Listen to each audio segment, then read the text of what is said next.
Entonces, bueno, para eso el compañero José Luis eh, preparó algo. Compañero, tienes la palabra. Gracias, Miguel. Gracias, Beto. Es siempre importante contar con este espacio. A ver, vamos a hablar sobre una realidad tan o más dolorosa que Gaza, que Palestina, que Ucrania, porque tiene que ver con una larga historia esto. Y dos, porque es impresionante que tan poco, poquísimo, casi nada, los latinoamericanos y los bolivianos sabemos del África y del Congo. Estuve haciendo algunas consultas estos días para preparar esta pequeña intervención mía y realmente sorprende la casi total ignorancia de mis compatriotas bolivianos y latinoamericanos de qué saben de lo que está ocurriendo en África, en el Congo. Gracias por el mapa. Ahí podemos ver rápidamente. Si bien hoy, por cuestiones de tiempo, vamos a hablar exclusivamente del Congo, de la República Democrática del Congo, pero vean rápidamente, ahí están los países, diríamos, estamos en el centro del África, en la parte central del África, quiero decir, el continente africano, y ahí aparecen países también con problemas tan o más graves que los del Congo. Sudán del Sur, que en el próximo programa me gustaría comentar un poco más, porque la situación de Sudán y de Sudán del Sur y el genocidio de Darfur es tan más grave que lo que está ocurriendo en el Congo. Pero vean igualmente, ahí podemos ver Uganda, podemos ver Ruanda. Estimo que alguito de Ruanda les suena, al menos por la película, ¿verdad? En Ruanda es que hubo también el genocidio, la guerra civil entre Hutus y Tutsis. Eh, También está Tanzania, Kenia, Malawi, uno de los países más pobres, Etiopía, eternamente castigada por la pobreza, por la violencia, en fin, están estos países entonces terriblemente eh, en situaciones muy terribles. Veamos rápidamente, por cuestiones de tiempo, que, por qué tenemos que hablar del Congo, por qué es importante el Congo. Hay muchísimas razones, expongo rápidamente dos. Por una parte, el Congo es actualmente, en este momento, uno de los países, ese es el Congo, ese es el mapa del África, entonces vean cómo es de hecho el país más grande, uno de los más grandes del África. Gracias por el mapa. Tiene como dos cuestiones básicas Congo, ¿no? Muchas otras, reitero, pero por razones de tiempo uno. Que fue un país colonizado de una manera un tanto extraña, diríamos así, en el sentido que el común de los otros países, un detalle para los que están viendo el mapa, vean que los límites entre los países son en línea recta. Ustedes saben que en general los límites entre países no pueden ser de esta manera tan recta como cortado con cuchillo, ¿verdad? Y eso es por la división colonial. Sonrío y disculpen por la sonrisa, pero en verdad que esto es dramático porque esta distribución, diríamos así, de los países tiene que ver con caprichos coloniales, negocios coloniales más que caprichos. Bien, decía, el Congo tiene que ver con dos cuestiones básicamente. Una primera es que ha tenido un proceso de colonización un tanto raro, un tanto distinto, porque todos los demás países del África han sido colonizados, como también es nuestra experiencia latinoamericana, militarmente, ideológicamente, religiosamente, económicamente, saqueo de recursos naturales, usurpación del poder político, avasallamiento militar de los diferentes pueblos y países. Esto es lo que históricamente desde hace 500 años tenemos en América Latina, vivimos, sufrimos en América Latina y también en África. El caso del Congo ahí tiene una pequeña diferencia también, por supuesto. Francia, Inglaterra intentaron hacer lo mismo, pero no fue posible ello. Y ahí interviene entonces, la historia la voy a sintetizar al máximo, el rey Leopoldo II de Bélgica, no los tradicionales países colonialistas como Inglaterra, Francia, incluso Alemania, sino Bélgica. Y interviene el rey Leopoldo II. ¿Cómo hace la colonización? Se compra el Congo directamente. Por supuesto que a precio mínimo, ¿no? Pero se compra el Congo. Es decir, lo hace a nombre personal. El rey Leopoldo II de Bélgica se apropia personalmente, compra personalmente todo el Congo.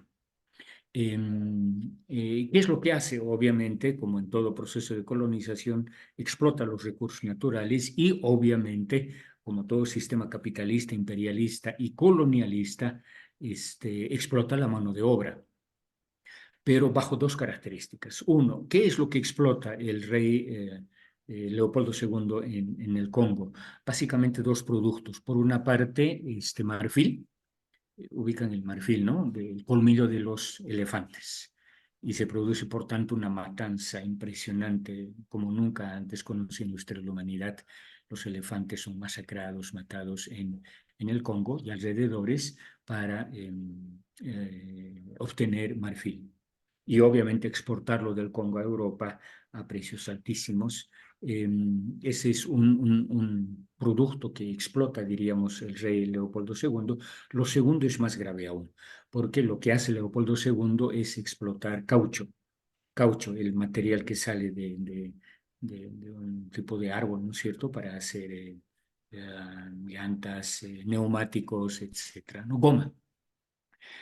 Hasta ahí digamos que no hay mucha novedad. Lo grave es que estos procesos de explotación y luego de exportación de estas materias primas, Leopoldo II, reitero, que se ha comprado el Congo, lo hace en un régimen de esclavitud, ni siquiera solo de explotación laboral, extrema explotación de la mano de obra y por tanto algún tipo de salario, que eso es lo que el capitalismo hace en los propios países de Europa, ¿no es cierto?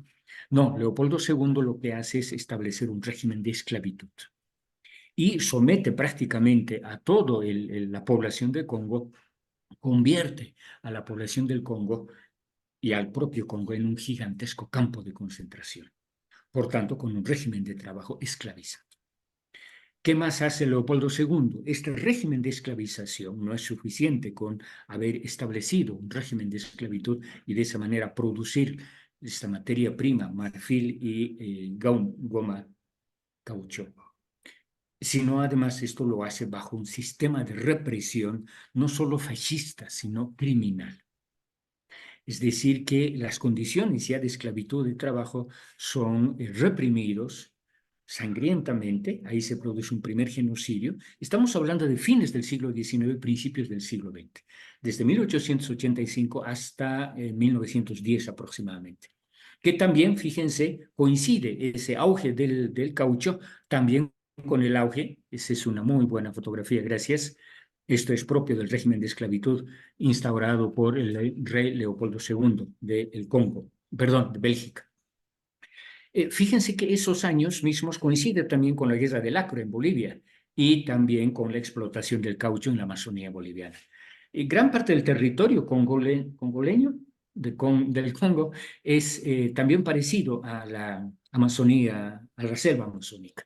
Y ahí es que se generan las condiciones de explotación bajo este régimen de esclavitud. Vean ahí, con cadenas, encadenados los trabajadores, pero además con un cuerpos de seguridad que el rey Leopoldo II llamó fuerza pública, eso es por decirlo menos, eran mercenarios contratados para reprimir genocidamente, reitero, a los trabajadores del Congo.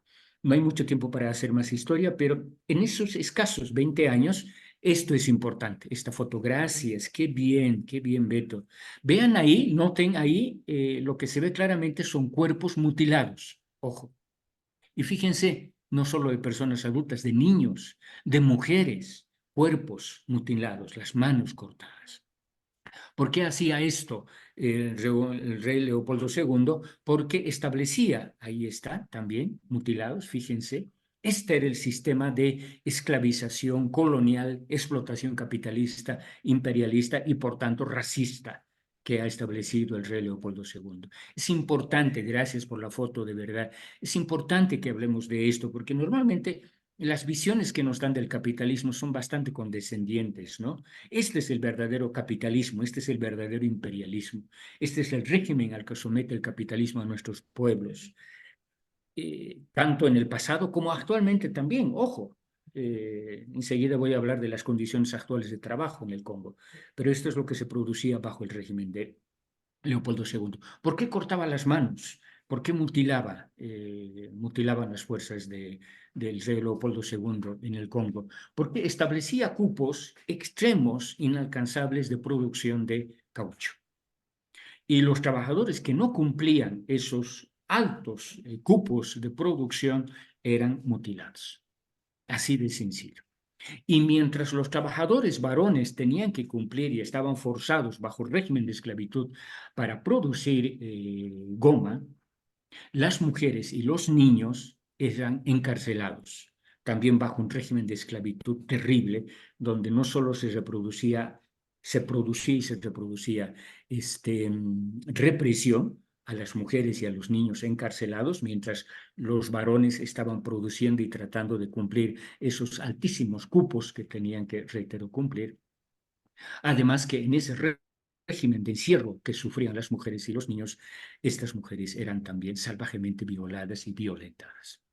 Entonces tenemos un cuadro realmente dramático que en esos tan solo 20 años aproximadamente se produce, ojo, y esto es un dato exacto, alrededor de entre 10 a 12 millones de personas del Congo asesinadas por el régimen de Leopoldo II.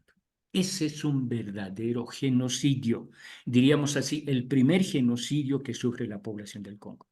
Entre 10 a 12 millones de personas que son asesinadas, que sufren este primer eh, genocidio. Esto es ahora propio del sistema imperialista, capitalista y colonialista, y racista además. Porque uno revisa, digamos, textos, libros, etcétera, y en general de esto no se habla.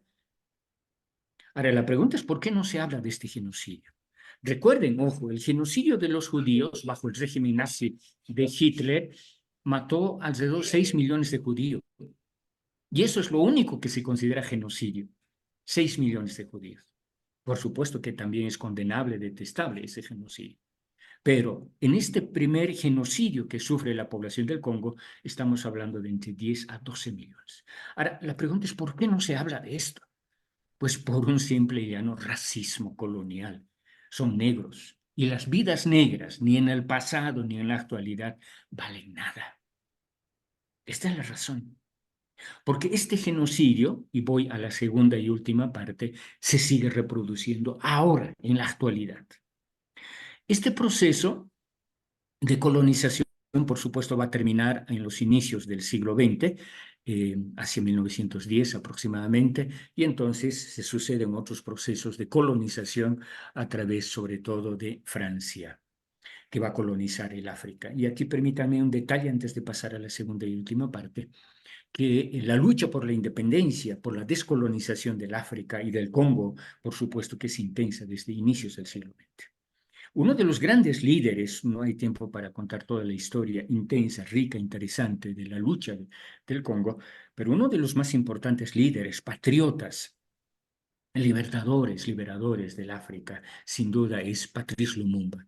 Este es uno de los pocos, si no el único libro que existe, en castellano además, acerca del Congo. Patrice Lumumba, que claro, ha sido famoso en las décadas anteriores porque la Unión Soviética nombró a una de sus Miche universidades, a una de sus peores universidades con este nombre del gran patriota africano y yo diría de la humanidad, Patrice Lumumba.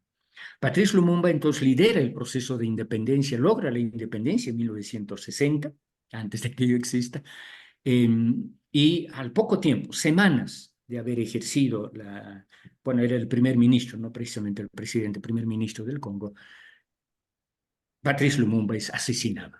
Exacto, gracias por esa foto. Qué bien, gracias Beto por estas fotos que tan poco conocemos, tan poco circulamos. Esta foto es el momento en que Patrice Lumumba es detenido por las fuerzas separatistas de Katanga. Katanga era el extremo oriental de Congo y al servicio de tanto de paracaidistas belgas, franceses y también, ojo, la CIA, la Central de Inteligencia Americana, ha participado en el asesinato de este gran patriota, joven, alrededor de 30 años nada más, Patrice Lumumba. Esta foto corresponde al momento en que lo detienen, lo torturan y lo asesinan. Y no solamente que lo asesinan a Patrice Lumumba, actualmente nadie sabe dónde está, porque su cuerpo, el cuerpo de Patrice Lumumba, vean el salvajismo, la crueldad extrema del imperialismo, del capitalismo. El cuerpo del gran patriota Patrice Lumumba fue desaparecido en ácido. Lo echaron a un balde, a un turril de ácido, para hacer desaparecer todo rastro de la memoria de este gran patriota, Patrice Lumumba. Ahora, ¿por qué lo mataron? Y esta es la pregunta. Porque también han habido otros líderes, digamos, africanos, presidentes, que han liderado la lucha de la descolonización, etcétera. ¿Por qué? Porque gran parte de la élite congoleña, congolesa, de Congo, cuando se produce la independencia, reitero, enero de 1960, transó con el colonialismo belga y también francés. Ya más era dueño Francia de esta colonia, Congo. ¿Por qué lo matan? Porque en el día de la independencia, el día en que se proclama la independencia, Patrice Lumumba se desmarca de estos discursos complacientes con la madre patria, como hasta ahora decimos también en Bolivia acerca de España, etc. Y emite un discurso histórico sobre la verdadera lucha de independencia, sobre cómo la independencia, esto es lo central del discurso de Patrice Lumumba, no es, como decía la élite privilegiada del colonialismo, la independencia no era concesión alguna de Francia. ¿Qué era entonces? La lucha, producto de la lucha del pueblo del Congo, de todo el pueblo del Congo.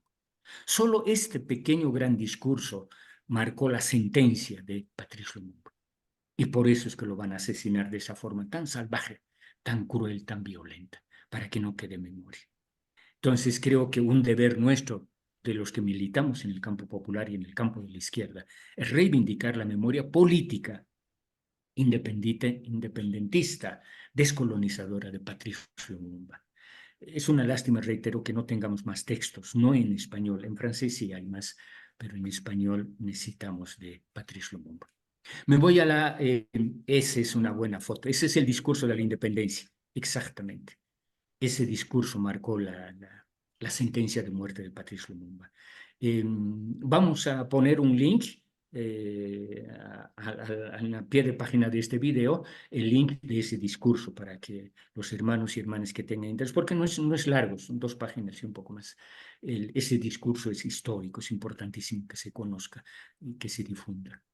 Bien, voy a la segunda y última parte. Luego de haber asesinado a Patrice Lumumba, el propio colonialismo, reitero, y la élite del Congo logra transar y se establece lo que llamaríamos un régimen neocolonial y un régimen dictatorial del famoso Mobutu, con más de 30 años de ejercicio de la dictadura en el Congo, ¿no? Los hermanos y hermanas del Congo han vivido unas dictaduras de la más violenta, fascista, racista, además, ¿no? Aun cuando Mobutu era negro, pero tenía alma de colonizador blanco, etcétera, ¿no? Hasta llegar a las épocas más recientes en el que aparece uno otro que equivocadamente incluso los economistas de izquierda llaman la maldición de los recursos naturales. No es maldición, es un hecho muy concreto del imperialismo, del colonialismo y del racismo y del capitalismo, obviamente. Y es que hace un par de décadas se descubre que en el Congo hay un material estratégico para lo que ahora llamaríamos la revolución tecnológica, la revolución informática, etc. Y es que se descubre que hay coltán. Es un mineral, es una roca en realidad del coltán, cuyo refinamiento produce tantalio. Y el tantalio es la materia prima básica fundamental, ojo, de las baterías de nuestros celulares. Y al presente, Congo tiene un poco más de la mitad del total de las reservas de coltán y por tanto de tantalio, la mitad de las reservas del mundo. Entonces diríamos que es un país rico. en recursos naturales, biodiversidad.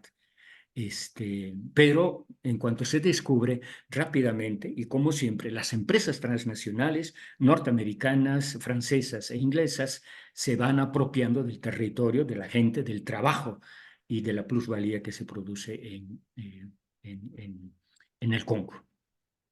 No hay mucho tiempo para hacer más detalles, pero hasta aquí se entiende, ¿sí? Se descubre un material, un mineral estratégico que es el coltán, a partir de cuyo refinamiento se consigue el tantalio que sirve para hacer baterías.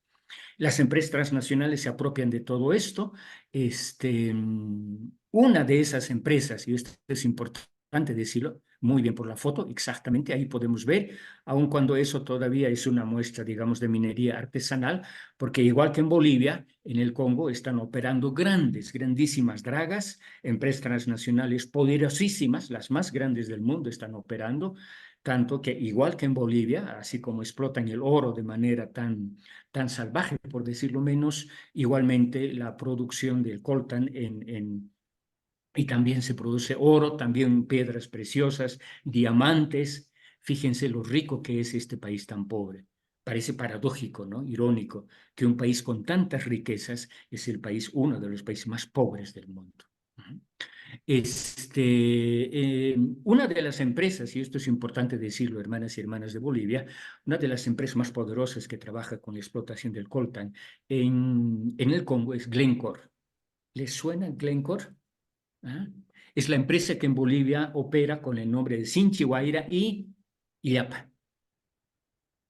Claro, han habido intentos de retiro, de vender la empresa, no sé qué, pero Glencore ha trabajado en Bolivia. Y es una empresa suiza que también trabaja, reitero, con la explotación de coltan. Este es una mina a cielo abierto, exactamente. Gracias, muchas gracias de verdad por las fotos, de verdad, muchas gracias. Pero Glencore es una empresa suiza que trabaja con la explotación de coltan en el Congo, que reitero sirve para las baterías de los celulares, y ahora en la actualidad están también tratando de que también se pueda producir baterías para autos eléctricos. Entonces, y la Glencore es una de las principales empresas gigantes de la minería mundial que trabaja tanto en el Congo como, ojo, en Bolivia. Esta falacia que decía el presidente Evo de ahora ya no hay patrones, las transnacionales son socios, es una vil mentira. Transnacionales son transnacionales, no hay socios, son todas empresas explotadoras, son todas empresas extractivistas, son todas empresas que depredan y devastan nuestros recursos naturales, nuestra gente, nuestro ecosistema, etcétera, etcétera. Bien, ese es un tema. Y lo último, este sistema de explotación del coltan y luego el refinamiento del cual se produce el tantalio, que insisto una y otra vez, esto sirve para todo lo que ahora se llama revolución informática, principalmente para los celulares, igual que en la época del rey Leopoldo II, se produce bajo un régimen de esclavización. Las condiciones de trabajo en estas minas a cielo abierto son realmente, yo diría, incluso peor que lo que el viejo topo Marx nos describe del trabajo de los niños en las minas de Inglaterra. Recuerdan, ¿no es cierto? En el Capital esto está muy bien descrito. Con esto termino. Las condiciones de trabajo y de explotación del coltan, y por tanto, vean la cantidad de sangre que contienen nuestros celulares, ojo, todo el trabajo que supone en régimen de esclavitud para que nosotros tengamos todos, además.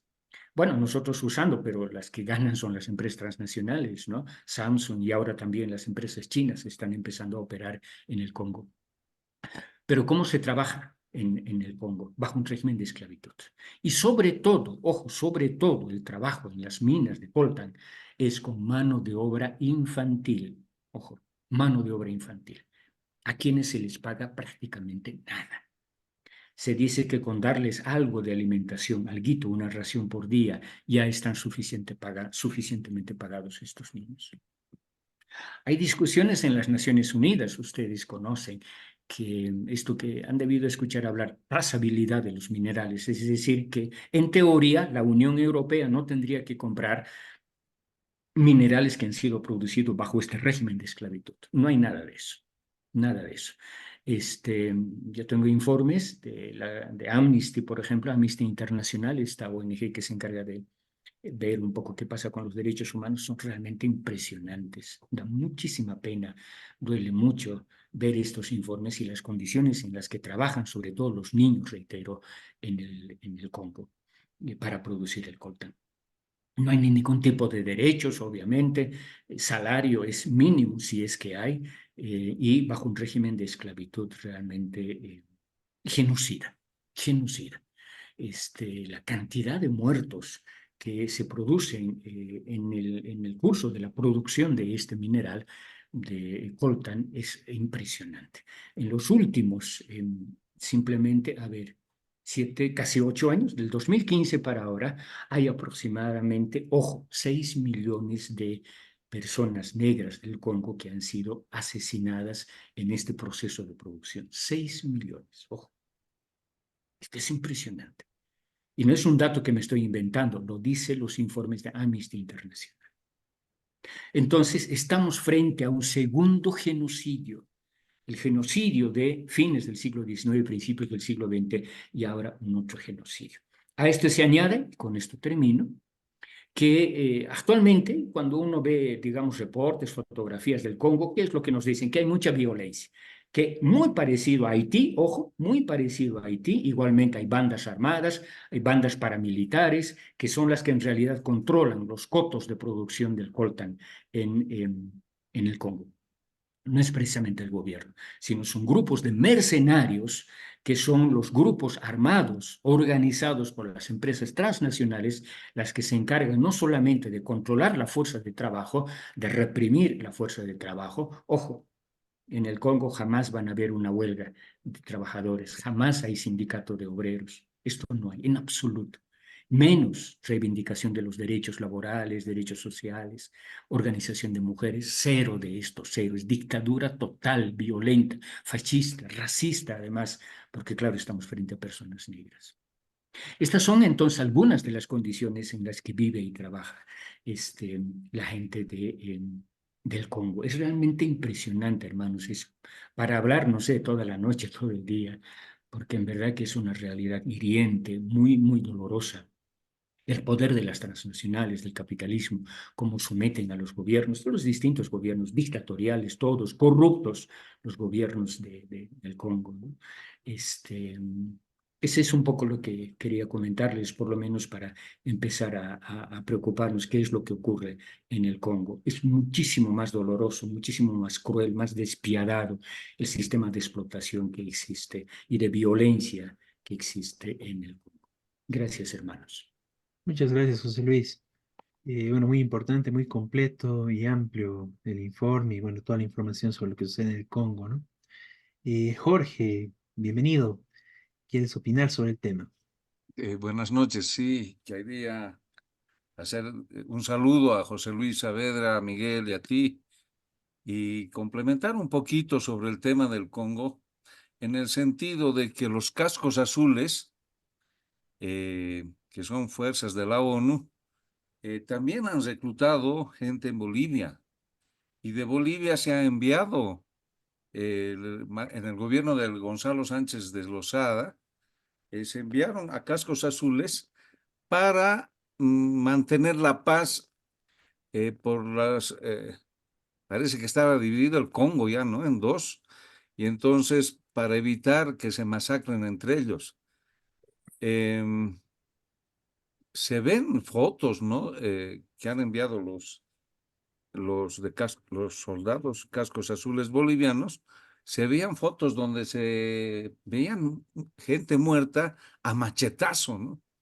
Ahí se sacan la mugre a machetazo limpio, se ven cráneos abiertos, vientres abiertos, intestinos afuera. Es realmente dramática la lucha, ¿no? Y bueno, han estado unos buenos años los cascos azules bolivianos en el Congo y luego también los llevaron cascos azules bolivianos a Haití.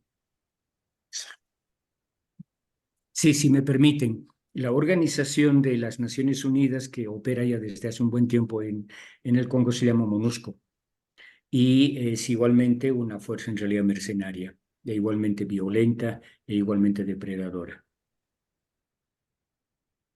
Sí, una cosa histórica que quería agregar como dato interesante sobre el Congo.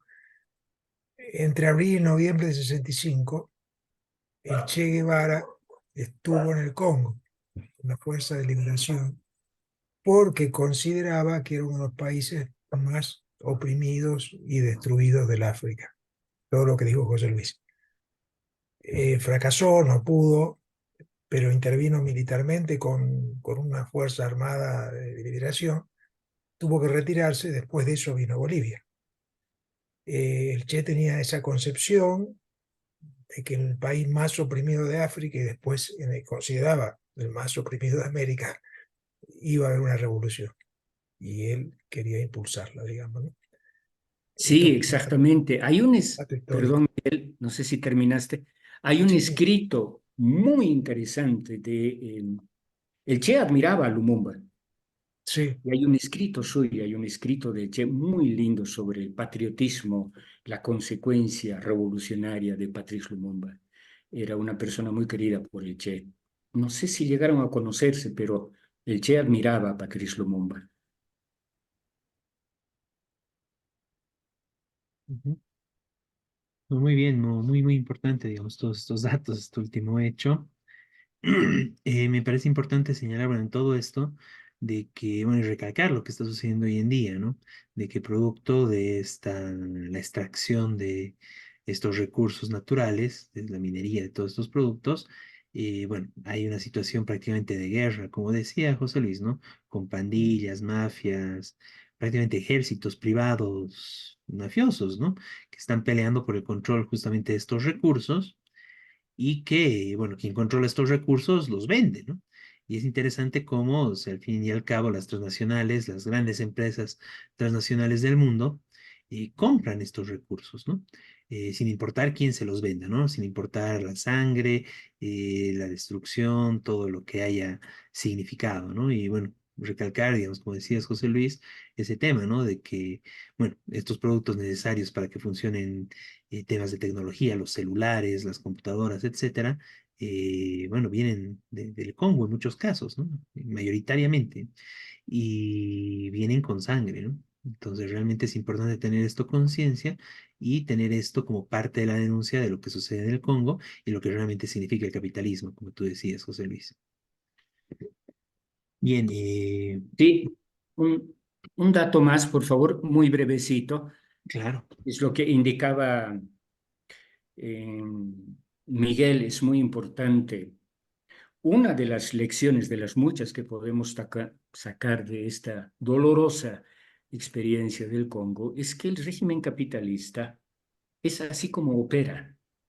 Claro, de esto nos habla Marx en el famoso capítulo 24 del Capital, ¿no? La acumulación originaria del capital o la fase salvaje, más salvaje del capitalismo, que es la integración, la explotación económica del trabajador, pero además esta explotación bajo un régimen de violencia. Entonces se produce la explotación, pero bajo un régimen de violencia. Y violencia no solamente que les pegan en algún momento, no, algo más fuerte, genocidio. El genocidio es la marca genética del régimen capitalista, imperialista y colonialista. Claro, esto se inicia hace 500 años en nuestro continente, en los Andes, en México, pero esta es la marca del capitalismo, es el genocidio como parte integral, intrínseca de su estrategia de explotación, de depredación y de exterminio de la vida como tal. Esto hemos vivido en América Latina y actualmente se sigue viviendo en África, en el Congo. En algún momento hablaremos, convendría, Nigeria, por ejemplo, que es uno de los centros más importantes de explotación de petróleo en África. Esta es la marca entonces del régimen capitalista, que es económico, por supuesto, eso lo sabemos todo, explotación capitalista es económico, extracción de la plusvalía, pero además imposición del régimen militar, de un régimen de fuerza, de un régimen de guerra. Esto es lo central del régimen capitalista. Entonces, una verdadera lucha anticapitalista tiene que entender esta complejidad de factores que hacen un régimen de explotación a un régimen de dominación, ¿no? Que no solamente es económica ni solo ideológico, sino también, ojo, militar. Esto es lo que desde hace 500 años el régimen capitalista impone contra nuestros pueblos. Muy bien, muchas gracias, José Luis. Y bueno, muy importante